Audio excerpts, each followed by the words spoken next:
दोस्तों welcome my YouTube channel. इस video के माध्यम से हम जानेंगे ई रूपी प्लेटफॉर्म, जिसे भारत सरकार नरेंद्र मोदी यानी हमारे प्रधानमंत्री नरेंद्र मोदी जी के द्वारा 2 अगस्त 2021 लॉन्च किया गया है।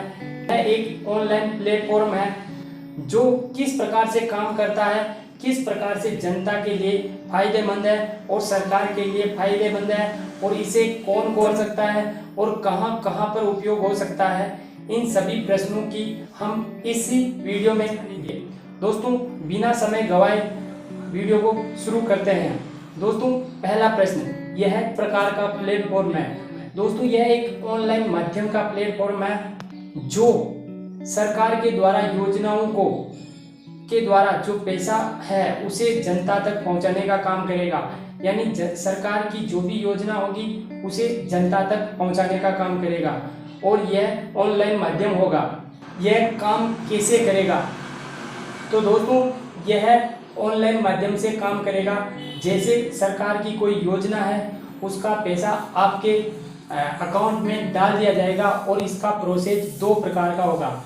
पहला QR कोड यानी क्विक रेस्पॉन्स कोड दिया जाएगा, जिसके माध्यम से आप उस योजना का पैसा की उस जगह पर जाकर QR स्कैन करके सामग्री खरीद कर उसे आप पैसा ट्रांसफर कर सकते हैं। दूसरा, यदि आपके पास एक सिंपल फ़ोन है जिसमें QR स्कैन नहीं कर सकते हैं, आपको मैसेज आएगा, उस मैसेज के माध्यम से आप अपनी योजना का पैसा उस सामग्री को खरीदने में लगा सकते हैं। दोस्तों इस 2 माध्यम से हम इसका पैसा यूज कर सकते हैं। इसे कौन, कब और कैसे उपयोग कर सकते हैं? दोस्तों इसे हर एक वो सरकारी योजना को लेने वाला व्यक्ति जो सरकार की योजना का फायदा लेता है, वो व्यक्ति इसका यूज कर सकता है। यानी सरकार के द्वारा जो भी योजना होगी उसका पैसा अकाउंट में ट्रांसफर किया जाएगा और उसे यूज कर पाएगा। तो आप ये कहोगे कि ये काम तो पहले भी हो रहा था। हाँ, हो रहा था दोस्तों। जब से सरकारें बनी हैं तब से लगाकर आज तक कहीं योजनाओं के माध्यम से गवर्नमेंट ने जनता को कहीं योजनाओं के माध्यम से पैसा दिया है। परंतु दोस्तों पहले जब ऑनलाइन माध्यम नहीं था, तब सरकार जब 100 रुपये डालती थी, यानी 100% पैसा डालती थी, वो कहीं नेताओं में, ऊपर वाले जो लोग होते हैं उनमें बढ़ता बढ़ता जनता के पास केवल 50% पैसा पहुंचता था। उसके बाद ऑनलाइन सिस्टम कर दिया गया, जिससे योजना का पैसा सीधे जनता के खाते में डाला जाता था। इसके बाद अब आप कहोगे कि वो पैसा डायरेक्ट अब जनता के खाते में आ रहा है तो खाने का कोई मतलब ही नहीं है। परंतु दोस्तों क्या होने लगा कि अब ऑनलाइन सिस्टम करने के बाद सरकार किसी योजना का पैसा तो डालती है, परंतु वो यूज करता उसको उस योजना में यूज ना करके किसी अन्य काम में कर लेता था। जैसे मान लीजिए एक किसान है, उस किसान को खाद बीज के लिए 1000 रुपये सरकार ने योजना के थ्रू डाले हैं, और वो उस 1000 रुपये को निकलाए, और यदि मान लो उसके कोई मांगने वाला आ गया, उसने वो 1000 रुपये उसको दे दिए, तो अब उसकी जो आवश्यकता थी वो पूरी नहीं हुई। दूसरी बात, जैसे मान लीजिए एक स्टूडेंट है, उसको सरकार 1000 रुपये 2000 रुपये योजना के थ्रू उसको पढ़ाई के लिए देती है, और वो अपना पैसा किसी जगह पर, पार्टी पर या फिर कहीं दोस्तों पर खर्च कर देता है, तो उसकी आवश्यकता की पूर्ति नहीं हुई। इसी चीज को देखते हुए, और जैसे मान लीजिए यदि एक व्यक्ति है जो बीमार है और गवर्नमेंट चाहती है कि उसका जो बीमारी के लिए, दवाई के लिए गवर्नमेंट पैसा डाले, गवर्नमेंट तो पैसा डालती है और डाल भी देती है, 1000 रुपये मान लीजिए हर महीने डालती है, पर वो उस पैसे का सही उपयोग करे ना करे वो उसके ऊपर है। वो कहीं दारू पी गया या कोई गलत काम कर गया, इस प्रकार से वो जो गवर्नमेंट जिस पर्पज से पैसा डाल रही है उसका उपयोग नहीं हो पा रहा। इन्हीं समस्याओं को समाधान के लिए ये प्लेटफॉर्म लाया गया, और इसमें क्या होगा, ये प्लेटफॉर्म एक ताला और चाबी वाले सिद्धांत पर काम करेगा। जैसे मान लीजिए कि सरकार एक किसान के लिए 1000 रुपये खाद बीज के लिए डालती है।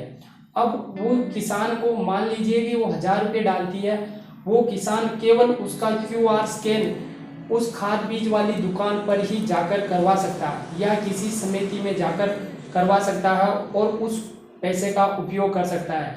जैसे मान लीजिए वो किसान को खाद बीज के लिए 1000 रुपये डालती है ई-रूपी के थ्रू और वो किसी सामग्री लेने के लिए अन्य दुकान पर चला जाता है, तो वहाँ पर वो QR काम नहीं करेगा, वो अनअवेलेबल बताएगा, यानी वो बैलेंस वहाँ पर ट्रांसफ़र नहीं कर सकता है। पर वही किसान उन 1000 रुपये का QR उस खाद बीज वाली दुकान पर जाकर स्कैन करवाएगा तो उसको 1000 रुपये का वहाँ से खाद बीज या कोई भी दवाई पानी का उसको सामग्री मिल सकती है। जैसे मान लीजिए एक स्टूडेंट है, उसके पढ़ने के लिए सरकार से एक योजना के थ्रू 1000 रुपये आए। अब उसके पास 1000 रुपये आए तो उसे केवल पढ़ने पर ही यूज करना है, यानी उसके पास अब एक QR कोड आएगा जिसे केवल स्टेशनरी पर ही यूज कर सकता है, जिसके माध्यम से वो स्टेशनरी सामान या फिर पढ़ने का सामान खरीद सकता है, सही उपयोग कर सकता है, ना कि किसी सोना बाबू को पार्टी करवाने के लिए कर सकता है। और जैसे मान लीजिए एक बीमार व्यक्ति है, उसे मेडिसिन की ज़रूरत है, अब वो व्यक्ति उस मेडिकल पर जाकर ही वो पैसा यूज कर पाएगा। इस प्रकार से अलग अलग जिस काम के लिए पैसा डालेगी सरकार, उसी काम पर वो उपयोग कर पाएगा। इस ई-रूपी प्लेटफॉर्म का यही फायदा है। और दोस्तों, अब आप कहोगे इससे गवर्नमेंट और जनता को क्या फ़ायदा है? तो इससे गवर्नमेंट और जनता दोनों को फायदा है।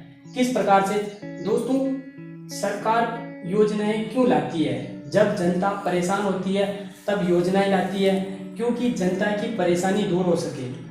परंतु क्या होता है, योजना के माध्यम से पैसा आया और उसे कहीं लोग हैं जो अन्य किसी भी काम पर खर्च कर देते हैं, किसी बुरा काम करने में खर्च कर देते हैं। कोई दारू पी जाता है तो कोई अन्य जगह पर खर्च कर देता है।